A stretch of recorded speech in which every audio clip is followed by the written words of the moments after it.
최근에 그 신부들이 집단으로 가출해가지고 한국에서 문제가 돼가지고 방송에 나온 적이 있어요. 어떻게 된 예.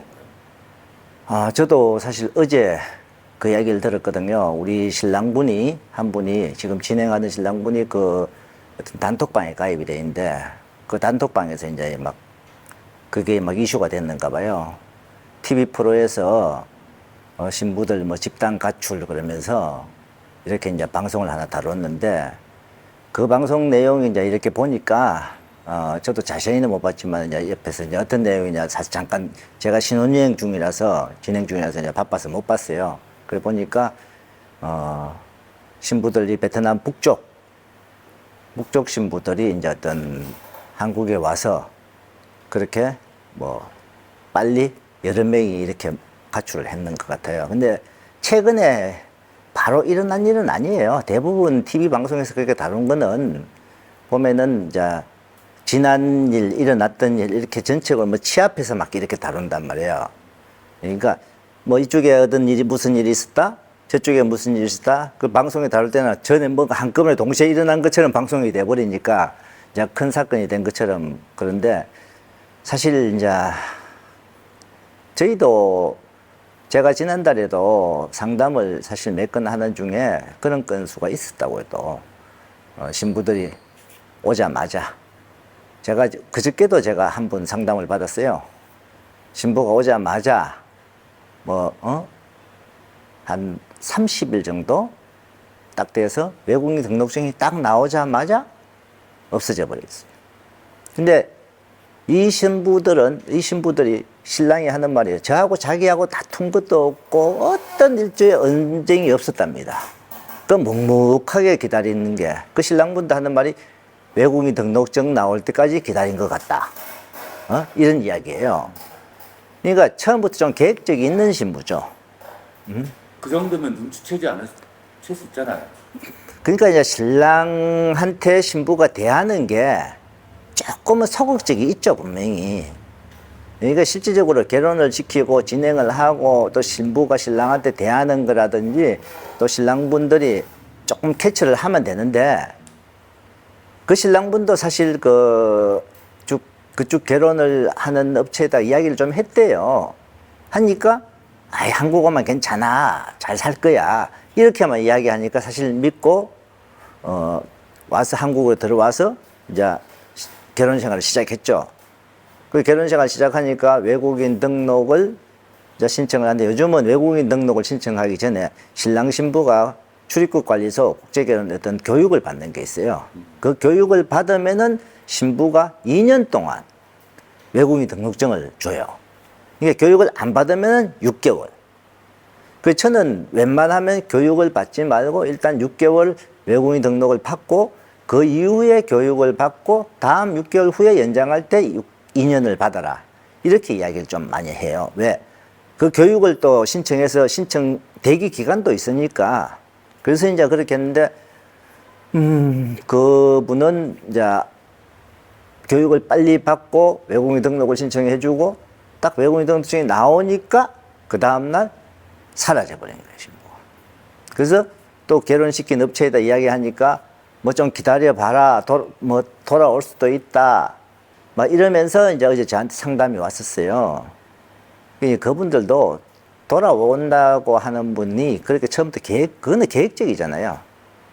지금 어떤 한국에 돌아와서 한국에 들어오자마자 이렇게 없어지는 신부들은 사실 처음부터 계획적인 게 많아요.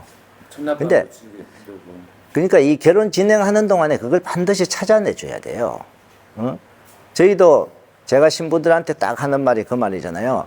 한국 가서 제대로 못 살 것 같았다. 그럴 때는 나는 분명히 한국 입국을 안 시킨다. 그 이야기를 제가 반드시 하거든요. 그리고 신랑분들도 신부하고 계속 대화를 하고 느끼고 이런 점을 저한테 항상 어떻게 보면 보고하듯이 저한테 이야기를 해달라 그래요. 그래야 신랑들 개인이 느끼는 점, 제가 느끼는 점, 기숙사 생활에서 느끼는 점, 모든 걸 취합해서 이걸 사실 평가를 해야 되는데, 제가 지난번도 한번 다뤘지만은 이제 베트남 현지 사람들이 진행을 하는 거는 그거에 대해서 평가 자체가 없잖아요. 자유분방하게 왔다 갔다 하고 이러다 보니까, 그리고 이제 어떻게 보면은 사실 남쪽보다 북쪽 여성들이 어떤 그런 계획성 가진 사람이 일부 조금 더 있다는 거니까 좀 조심을.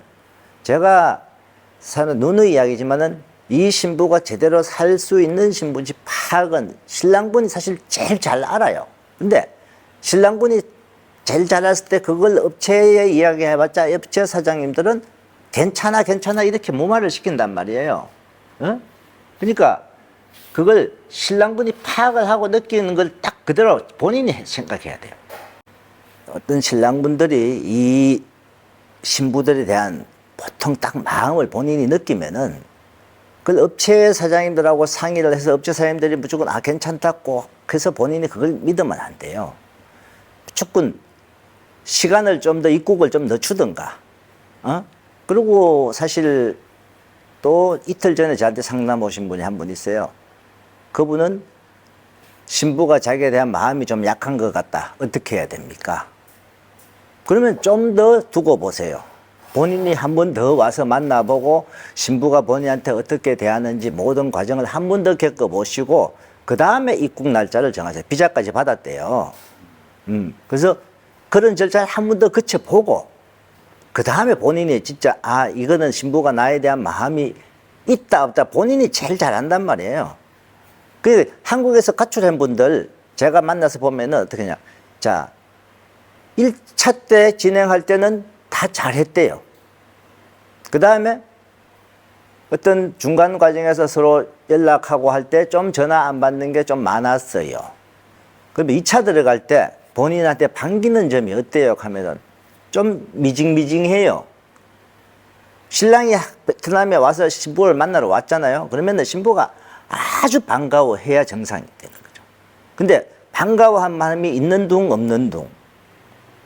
이러니까. 그래 되면은 한 번 더 시간을 내서라도 그걸 확인을 더 해야 되는 거예요. 그 확인을 잘 안 거치고 바쁘다가 뭐 한국에서 바빠서 못 와요 이렇게 하다가 이런 문제가 생길 수 있다는 거예요. 뭐 신랑 입장에서는 일단 정을 먼저 줘버리니까 지저지저 할 수도 있을 것 같아요. 근데 결정을 하기가. 그렇지만은 이분은 바로 한국 입국 전에 결정을 그렇게 이야기했잖아요. 저한테. 이걸 어떻게 해야 되겠습니까? 그러면은 저는 그분은 더 한번 파악해 보세요 하면서 시간을 좀 갖고 한 번 더 베트남 들어와서 그 신부를 더 만나보고 며칠 지내 보세요. 그때 본인이 판단하세요. 그래서 그분이 감사합니다 하면서 본인이 그렇게 한번 해보겠습니다 꼭 이야기를 하는 부분이잖아요. 근데 그런 분들은 자기 정보다도 일단 아, 이 여성이 한국 와서 제대로 살 수 있는 사람인지를 먼저 생각을 해봤다는 거죠. 근데 그분은 그걸 그 업체에다가 이야기를 직접적으로 안 했어요. 그 전에 앞에 한번 이야기를 하니까 한국 가면 괜찮아, 잘 살 수 있어 이렇게만 이야기하니까. 그래서 자기가 현지에 결혼시키는 분한테 일단 여권하고 이제 받아서 가지고 있잖아요. 그냥 가지고 계십시오. 그리고 본인이 며칠 있다 들어오겠다. 그런 분이에요. 그러니까 신랑분들이 직접 판단해야지 자꾸 업체에서 해주겠지, 알아서 해주겠지 그거 믿다가는요 조금 후회하는 일이 생깁니다. 그렇기 때문에 진짜 자기 와이프가 아 마음으로 느끼는 게 있다 없다를 본인이 알아요. 어느 정도 대충 이렇게 하고 한국 와서 힘들어요. 그렇기 때문에 그걸 항상 본인이 깊게 생각하셔야 되고 그러다 보니까 아 그게 아니니까 그냥 무조건 맡겨놓고 하다 보니까 한국 오니까 아우 가출했다 이런 문제가 발생하는 거죠. 그러면은 그 신부들은 사실 오자마자 이런 분은요 처음부터 계획적이지 어떤 신랑이 뭐 두드려 패서 뭐 이렇게 해서 그런 일이 아닌 거잖아요. 근데 보통 6개월 이상 1년 이렇게 살다가 오래 살다가 신부가 문제가 있다 그러면 가출을 했다 이럴 때는 이제 이게 남편하고 어떤 두 사람 사이에서 발생한 거예요. 어떤 남편에 대한 불만이 생겼다든지 본인이 이런 거지 처음부터 오자마자 불만이 생겼다 아니단 말이에요. 그거는. 그래서 그 부분은 한국 입국 전에 충분히 가려낼 수 있다는 거예요.